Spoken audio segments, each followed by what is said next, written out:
Some people say the restaurant business is all about the food. Others say it's about location or ambience. But in my experience, it's really about paying attention to the details everyone else overlooks. My name is Sofia Rodriguez, and this is the story of how I went from washing dishes to owning one of the most successful restaurant groups in the country. The kitchen of Le Coeur, James Walker's flagship restaurant, was exactly what you'd expect from a celebrity chef's showcase venue. All gleaming stainless steel and carefully orchestrated chaos. As I scraped plates and loaded dishwashers, I watched everything.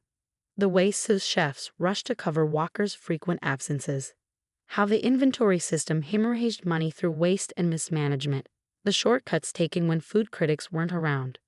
What no one knew, not even the famous chef Walker, was that I already owned 12 successful restaurants across 3 states, operating under the umbrella of Aurora Dining Group.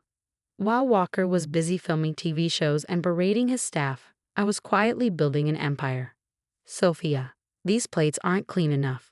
Walker's voice boomed across the kitchen. He was in one of his moods, probably because the Times food critic was expected tonight. How hard is it to do your one simple job? I kept my head down, murmuring yes, chef, while continuing my work. Let him think I was just another immigrant worker, too intimidated to speak up. It made my research easier. These people, he muttered to his executive chef, loud enough for everyone to hear, can't find good help anymore. But what can you expect? What he didn't know was that I spoke 5 languages, had a degree in business from Yale, and had spent the last 6 months working undercover in his restaurant, evaluating it for acquisition.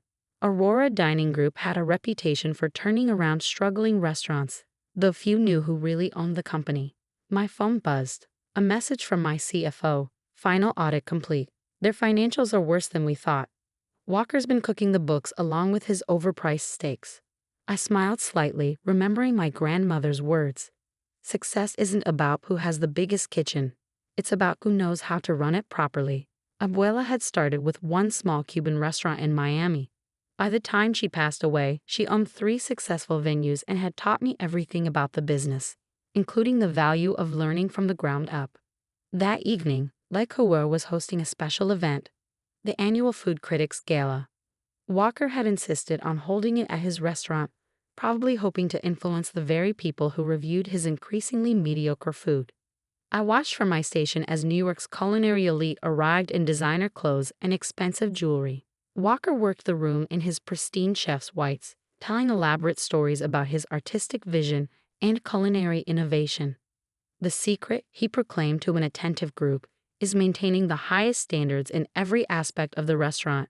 I personally oversee everything. I bit back a laugh, thinking of the moldy vegetables I found in the walk-in cooler yesterday and the health code violations I documented over the past months. Sofia, he snapped, noticing me nearby. Don't just stand there. There are dishes to be washed. A food critic I recognized, Rebecca Chen from the Tribune, looked uncomfortable at his tone. Is it necessary to speak to your staff that way, James? Walker waved dismissively. These people only understand direct communication. Besides, he smirked. She's just a dishwasher. Probably doesn't even understand half of what I'm saying. That's when he noticed I was writing something in a small notebook. What are you doing? He demanded, storming over. Are you spying on me? Give me that. He grabbed for the notebook, but I held firm. Just keeping track of my hours, chef, I said softly, letting my voice carry just a hint of an accent. Hours? You think I'm cheating you? His face reddened. You're fired. Get out of my kitchen. The room fell silent. Critics and guests watched with varying degrees of discomfort and curiosity. Walker stood there, chest puffed out, clearly expecting me to run away in tears. Instead, I carefully removed my apron, folded it, and placed it on a nearby counter. Then I pulled out my phone and checked my messages. The latest one made me smile. Acquisition papers are signed. We own 51% of Walker Restaurant Group as of midnight. Thank you, Chef Walker, I said, dropping the accent entirely. This has been a very educational 6 months. He blinked, thrown by my perfect English and professional tone. What are you talking about? Perhaps we should discuss this in your office, though I suppose technically it's my office now. Your what? I pulled out a business card, simple black and white with the Aurora Dining Group logo. Sofia Rodriguez, CEO and owner of Aurora Dining Group. As of midnight tonight, majority shareholder of Walker Restaurant Group. The color drained from his face as several critics gasped in recognition. Aurora Dining Group was well known in the industry for its excellent restaurants and innovative management style. What wasn't well known was its owner's identity, until now. "This is impossible," Walker sputtered. "You're a dishwasher."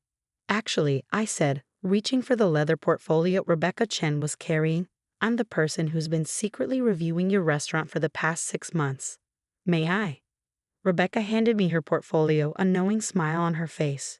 She clearly figured out what was happening. "Let's see what I found, shall we?" I opened the portfolio and began to read from my notes. The kitchen fell completely silent as Walker's empire began to crumble. The kitchen of Le Coeur had never been this quiet. Even during the slowest nights, there was always the hum of equipment, the clatter of dishes, the sizzle of pans. But now, as I stood reading from my notebook, you could hear a sauce spoon drop. February 15th, I began. Found expired seafood being refreshed with chemicals to mask the smell. February 28th. Observed staff being instructed to change dates on prep containers rather than discard old food. March 10th. Witnessed Chef Walker instruct servers to lie about menu items being locally sourced when they actually came from national wholesale suppliers. Walker's face shifted from red to white to a sickly gray. "These are lies. You can't prove." "Actually," I interrupted, pulling out my phone, "I can prove everything. Photos, videos, timestamp documentation.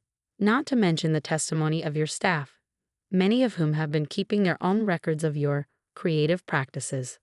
Several line cooks nodded grimly. They'd endured years of abuse while watching their once prestigious restaurant decline under Walker's increasingly absent management. "But what's really interesting," I continued, "is what I found in your financial records. Would you like to explain to everyone why you've been reporting different numbers to your investors than to the IRS?" The food critics were frantically taking notes now. This was a bigger story than they'd expected from a charity gala. "This is illegal," Walker sputtered. "You had no right to investigate my business." "Due diligence," I corrected. "Standard procedure when acquiring a company." Though I admit, working undercover as a dishwasher was a personal choice. "I like to understand a business from the ground up." Rebecca Chen stepped forward. "Aurora Dining Group. Of course. You're the mysterious owner who's been transforming struggling restaurants across the country." I nodded. "My grandmother taught me that a successful restaurant isn't built in the dining room. It's built in the kitchen, starting with the basics. Like clean dishes, fresh ingredients, and staff who are treated with respect." "But you're just a—" Walker caught himself, but not quickly enough. "Just a what, chef? A dishwasher? An immigrant? A woman?" I smiled. "Interesting how quickly you dismissed me based on those assumptions. It made my job much easier." I turned to address the gathered critics and industry professionals.